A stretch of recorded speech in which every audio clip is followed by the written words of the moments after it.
really look like a sickly Victorian child. Welcome to this vlog. My energy is welcome to the start of a new semester.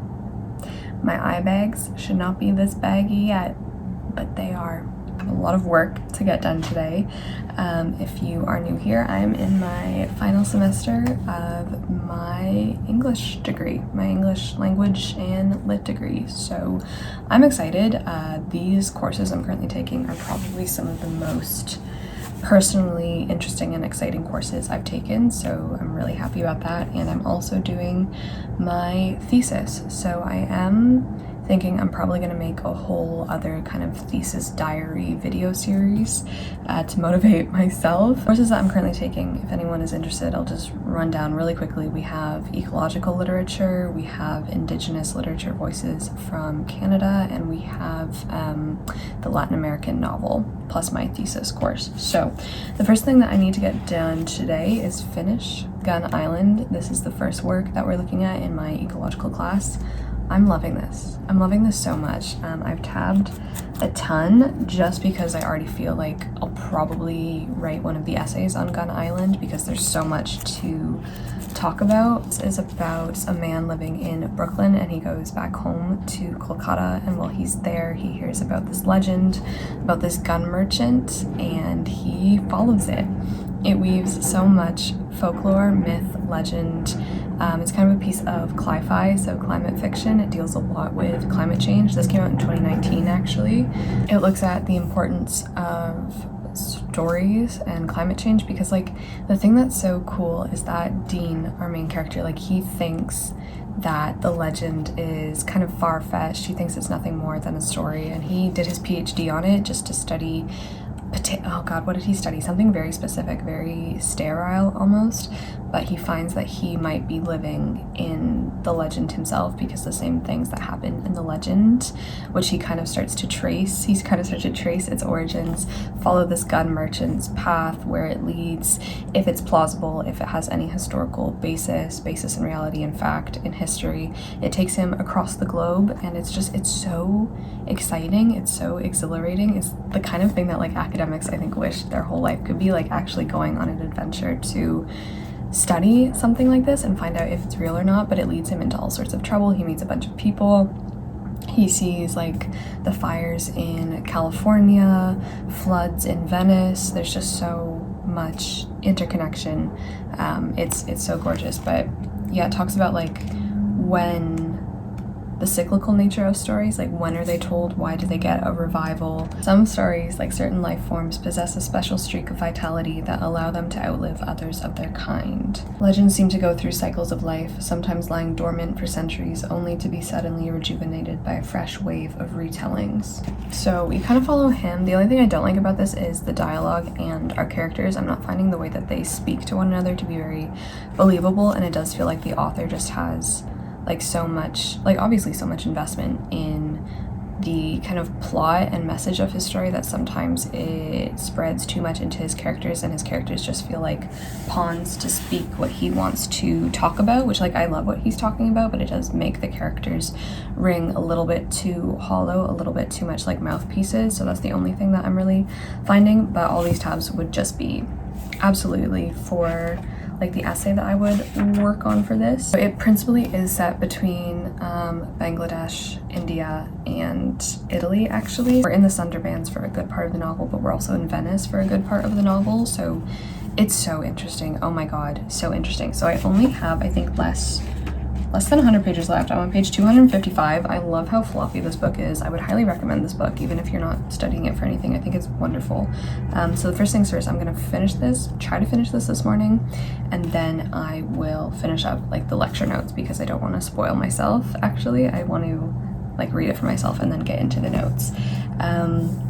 And then for my thesis, I have been trying to read these two because I'm just in the early stages of research.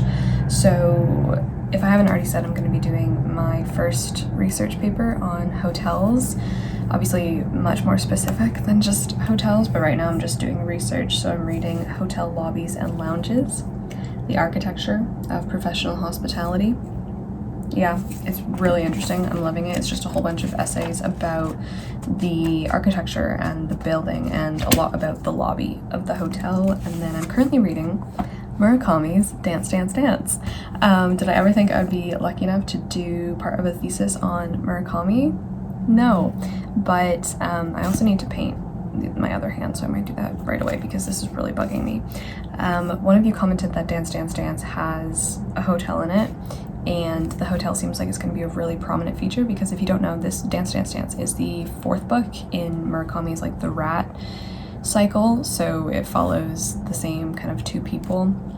It starts with his 2 first novels that he ever wrote, Pinball 1972 and Hear the Wind Sing. That's where their stories start, and then it continues into A Wild Sheep Chase, which is like his first full-length novel, and then the events from A Wild Sheep Chase kind of continue on in Dance, Dance, Dance years later, like 4 years later or something. So already in A Wild Sheep Chase we talked about the Dolphin Hotel, so Dance, Dance, Dance is all about the Dolphin Hotel. The Dolphin Hotel in A Wild Sheep Chase is an absolutely rundown, failing business that no one is going to. It reeks of solitude, desolation.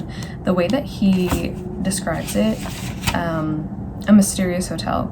What it reminded me of was a biological dead end, a genetic retrogression, a freak accident of nature that stranded some organism up the wrong path without a way back. Evolutionary vector eliminated, orphaned life form left cowering behind the curtain of history in the land that time forgot. The Dolphin Hotel was conceptually sorry. The Dolphin Hotel was tragic. I think the Dolphin Hotel has been taken over by advanced capitalism. So I'm excited. I'm so excited. God damn. The first page of this book, I often dream about the Dolphin Hotel. Hotel envelops me. I can feel its pulse, its heat. In dreams, I am part of the hotel.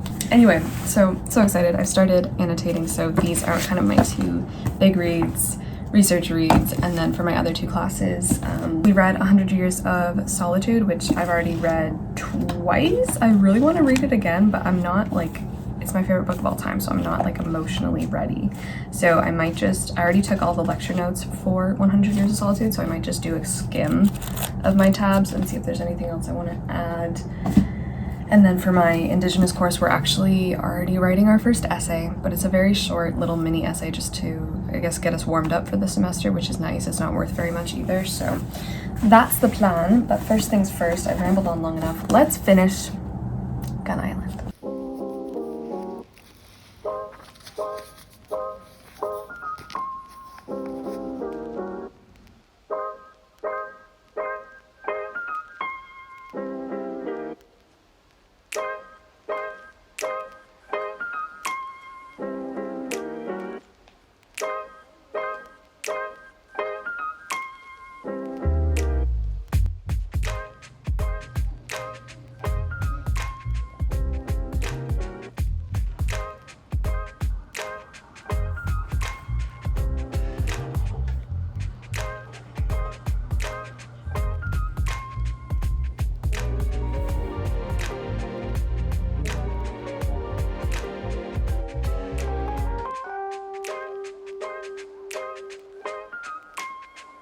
I don't know what this is. Just finished Gun Island, and I actually just sat down and finished all of my lecture notes on Gun Island, so I'm kind of done with this unit, but my first essay in this course will be on Gun Island, so I'm not done with this book at all. I ended up giving it 4 stars.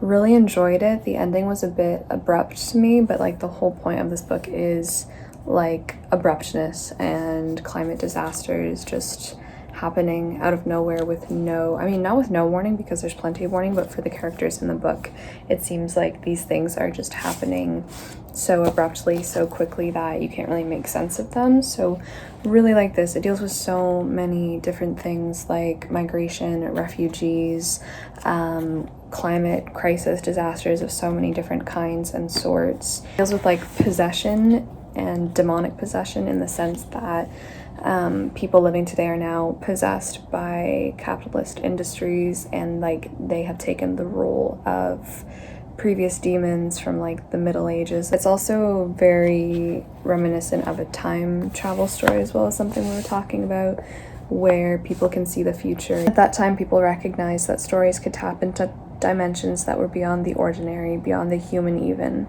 They knew that only through stories was it possible to enter the most inward mysteries of our existence, where nothing that is really important can be proven to exist. Only through stories can invisible or inarticulate or silent beings speak to us. It is they who allow the past to reach out to us.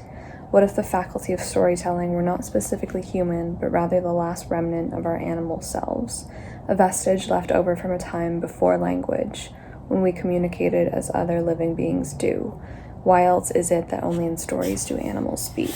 Really happy I read it. And then just something that like kind of always weirdly happens and is very reassuring, a little bit spooky and just like nice to me, is that I'll be reading books and a lot of the time it happens that like they really weirdly intersect and help each other out like everything does, but this time it's a bit creepier because I'm reading Dance, Dance, Dance, which is set mostly, or I hope it's going to be set in the Dolphin Hotel. I'm also reading David Copperfield by Charles Dickens at the same time. I'm currently 210 pages through this, but there's a part where David Copperfield, our main man obviously, he is on his way home to visit his family and he has to stay in a hotel overnight. And do you know what the hotel is called?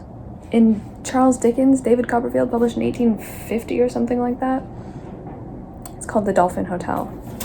Weird. And then, not 2 pages later, when I'm reading Gun Island and Dance, Dance, Dance, this has to do a lot with refugees from Sudan and Bangladesh. A lot of the story takes place with people moving back and forth to Bangladesh, away from Bangladesh. Bangladesh features a lot in Gun Island. And then what does our protagonist in Dance, Dance, Dance say? But if I don't like it, he's talking about the capitalist society that is kind of taking over, which is a very prominent theme in Gun Island. If I don't like it, I can move to Bangladesh or Sudan.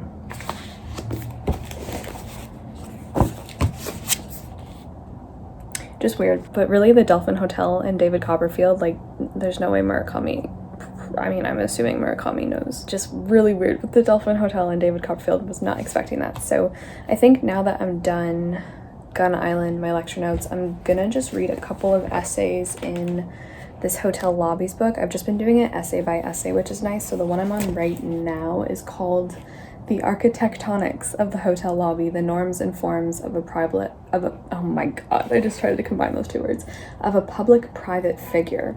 So it starts with like the revolving door, an analysis, a look into the revolving door. Let me sit down with someone and talk about revolving doors for hours. I am obsessed with them. So I'm quite excited.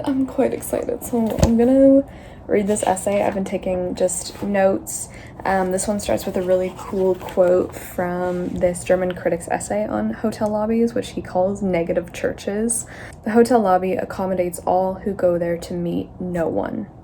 It is the setting for those who neither seek nor find the one who is always sought, and who are therefore guests in space as such, a space that encompasses them and has no function other than to encompass them. So for him, the hotel, and especially the hotel lobby, is, like he calls it, the negative church. Is a space of congregation where no one is doing any worship, they're just there. And for him, it's a space of like modernity that is very disconnected. It's impossible to make connections. It's kind of a negative space. But anyway, so I'm gonna read that essay, take notes. I think I'm just gonna be done with my course lecture notes for the day, and then I might move on to reading more of Dance, Dance, Dance, because I'm really liking it.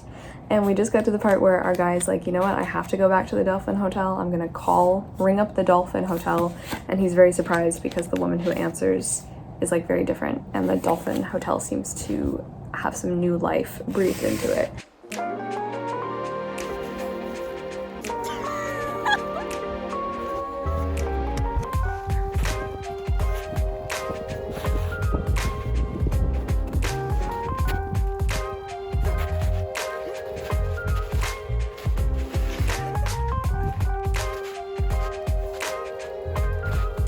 Okay, we're trying to get big swim into the lake, into the river, so I get my coffee back.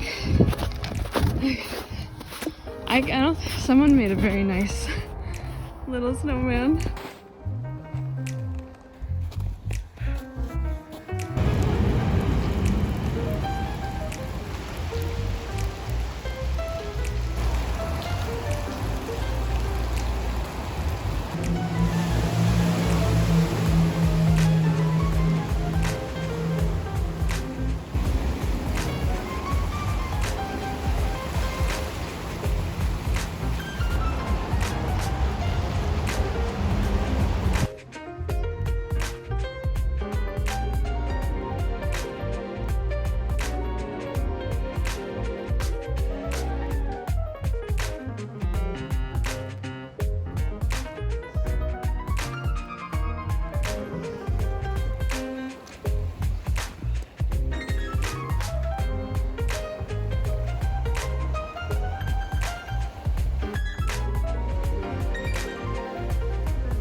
Bye.